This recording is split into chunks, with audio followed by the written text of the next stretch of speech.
Alrighty, welcome back everyone, it's Garland here bringing you a new Magic Legends video. And today I wanted to show the DPS potential from the recent build that I put out. So this is the blue-black Sorcery deck. We're going into Master Mana Rig, we're doing it solo. We're going to try to track the DPS here. It does get a little laggy just because, you know, I'm casting so many spells. So we all know that Glint did get adjusted slash nerfed slash whatever you want to call it, right? So Glint no longer gives you max card draw. So what I did is I took Glint out of my deck. I actually ended up putting Telestrike into the deck. So Telestrike disorients enemies, and then you do a AoE attack, and you have a chance to do more damage as well. I've seen my Telestrike here hit for, like I said, 1.4 million, so that's pretty high, to be honest, considering we don't have the damage glitch anymore, etc. So right there, I just had a Reflect Mob, my Geomancer trait procced, which is invaluable in my opinion. It gives you essentially an extra life, and then it has a 2-minute cooldown. So you're going to notice the DPS on the left hand of your screen. We're trying to track it. We're not going to go... I'm not going to play this whole video. We're going to skip around a little bit. I mean, everyone should be familiar with the Mana Rig Mayhem event. I did a video on that as well. But I just wanted to show the full potential of this build even after the most recent update, because I've gotten a lot of comments and concerns saying that this deck, this build isn't really worthwhile anymore. Unfortunately it is, you know, and a lot of people don't like this playstyle. We are using the Geomancer, we're using the Suffocating Curiosity, so you're up close and personal with the mobs, right? So a lot of people are still leaning toward creature decks and whatnot, but I still think that this deck and build is very viable in master content. You should be able to solo everything in the entire game currently with this build and setup. Again, I did put that video out. I'll leave a description. I'll leave a link in the description to that video so you guys can watch the full build and the guide and see the deck. But like I said, today I just wanted to parse the damage. I think we ended up with 742 million damage. So that's possibly a predetermined amount. It's hard to track DPS and how adequate you're doing when it's solo, right? I'm the only player in here, therefore I'm the only one doing the damage. So it's not necessarily the amount of damage that we're doing. What we want to look at is what spells are performing the best and the most adequate. Because in Mana Rig, I mean, depending on how fast you kill the mobs, you can continually get waves. You have 9 minutes to get as many waves as you can, and of course you're looking for that 5,000 score to get gold.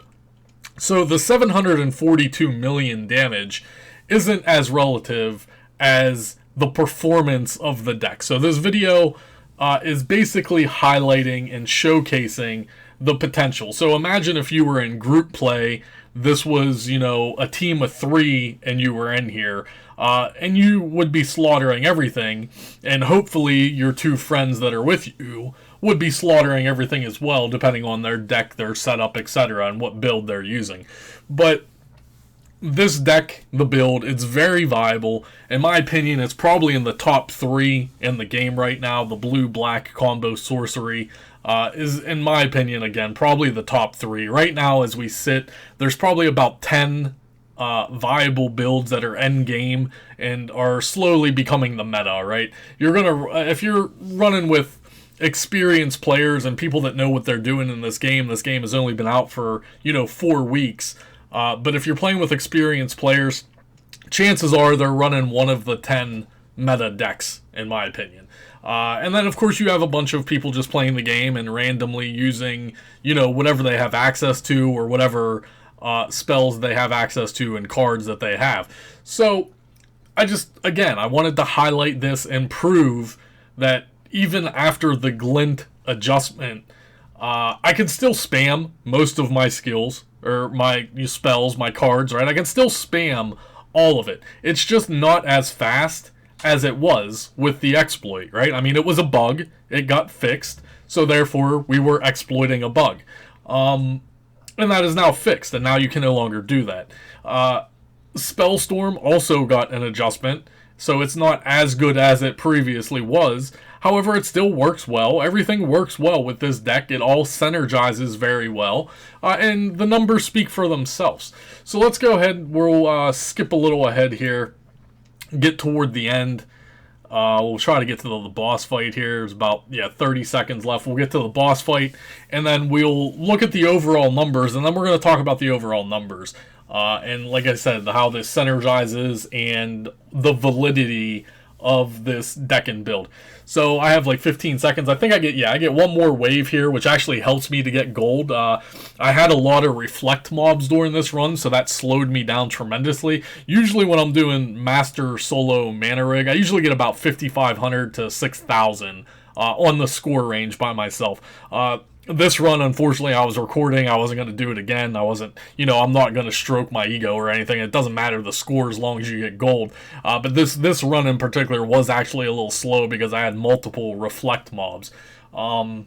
They did say that they fixed reflect mobs in the most recent patch. However, it is not fixed. It's 100% damage reflect pretty much, so you have to be very careful when you have that. So we're going to come to the boss phase right here. You can see in the bottom left of your screen I am tracking the DPS. Abyssal Flame is just, it's so good. It's most likely going to get adjusted and or nerfed at some point just because it outperforms pretty much everything else that I've tested in the game thus far. Abyssal Flames is just, it's huge damage. It's huge damage. And we'll look at the final numbers here after we go ahead and destroy the boss and all these ads. So this stuff does hit hard. We're not using the Aegis Charm artifact, so we don't have that overshield. We're solely relying on Life Leech to keep us alive, and the Geomancer has a baby internal shield as well that we try to maintain. But the survivability, it could get a little bad. Like, I do have to run away here a few times just to regain some health back, hopefully get Life Leech. I notice I have Life Leech up. Soon as I get the mana, I go ahead, pop that Life Leech. I kite it around a little bit. So, I mean, the survivability, especially even on Master, I think my Geomancer is over 1 million HP right now. And even with 1 million HP, you still have to be careful, especially when you're grouping packs of mobs. They will, one-shot you if you're not paying attention. So, the survivability is not the best with this, but this is not really meant to be solo played, right? This is meant to be group played with your friends, whether you have someone healing you with a green deck or a white deck, or you have a Sanctifier with you or whatever. This deck is solely for pumping out as much DPS as possible. So we ended with 5,300 score. Let's see. The rewards are popping up now, and then we'll talk about the DPS.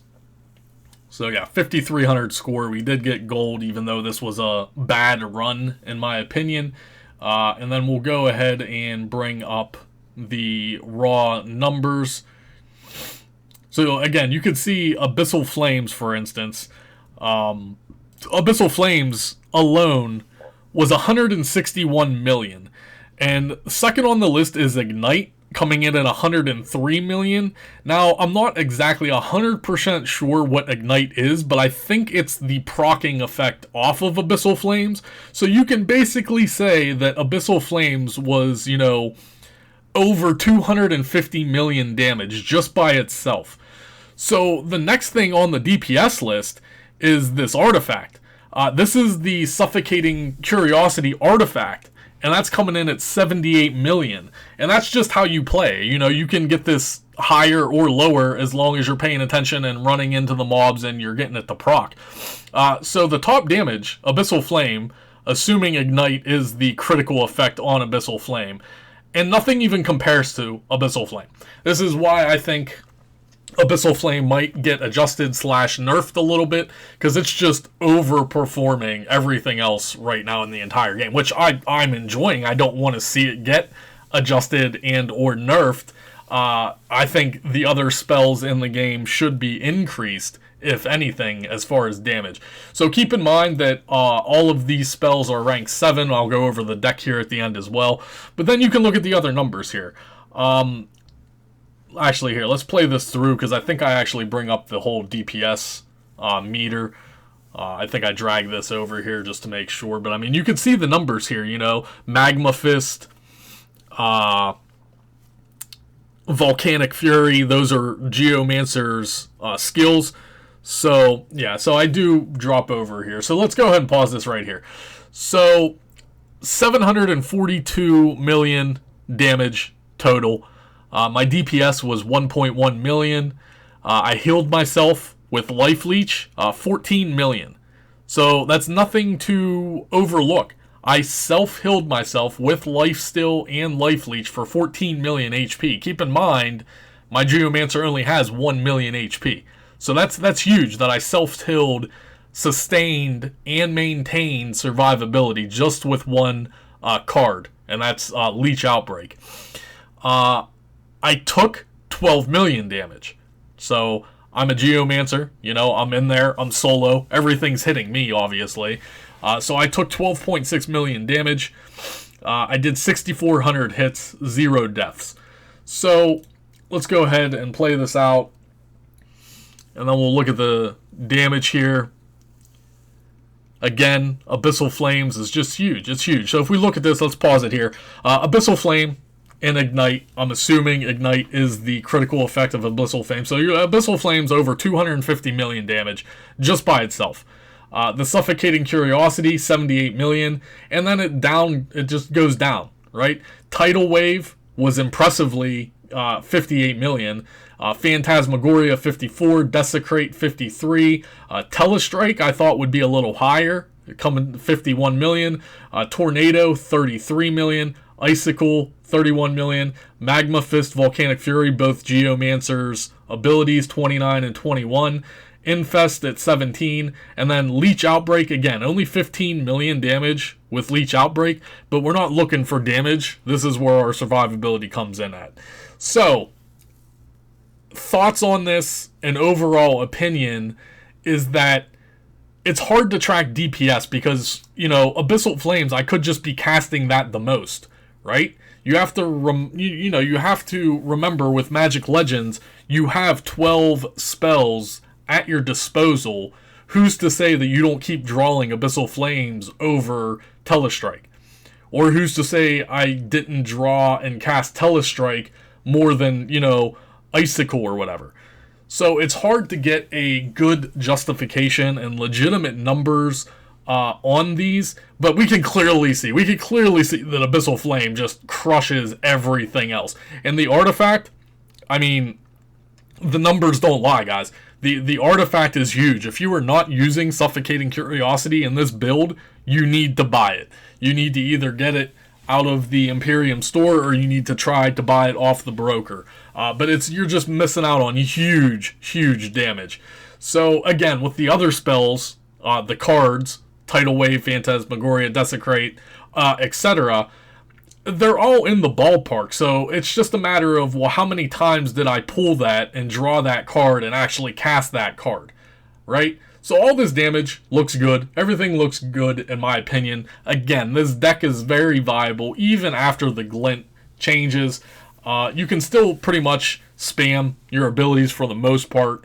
Again, I'll leave a link in the description to the build video. You can watch the build video, get all the items that you need, and then go from there. So I think we actually go ahead and skip over a little more here. Yeah, we're going to Planeswalk out, I believe. And then we're going to look at the deck here again. So 1,233 on the loadout score. Planeswalker level 210. And then we have the Thaumaturge, Concentrate, Spellstorm, Telestrike, Phantasmagoria, Tidal Wave, Tornado, Icicle, Desecrate, Leech Outbreak, Infest, and Abyssal Flame. So let's pause this. I want to go back really quick here and just, add this into this video here. So let's pause on... So Spellstorm did get changed during the update.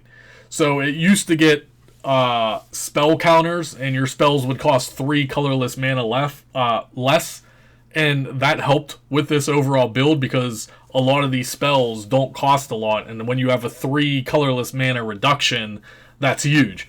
So now they changed it. So for X amount of seconds, sorceries cost 25% less mana for each spell missing from your hand.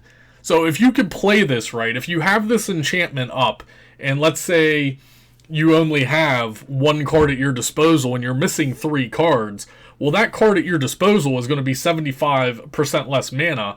And then if you add the Thaumaturge in, that's another 25%. You're essentially casting a spell for free. So I kind of like the changes to Spellstorm. It encourages you to spam your spells a lot more, and then you also get rewarded for that.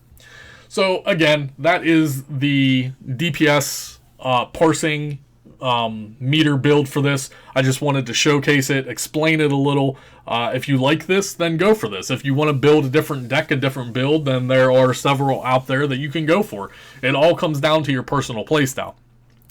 Hopefully you guys enjoyed this video. That's all I got for you today. Please leave your questions, comments, and concerns below. Remember to smash the thumbs up button. Really helps the YouTube algorithm.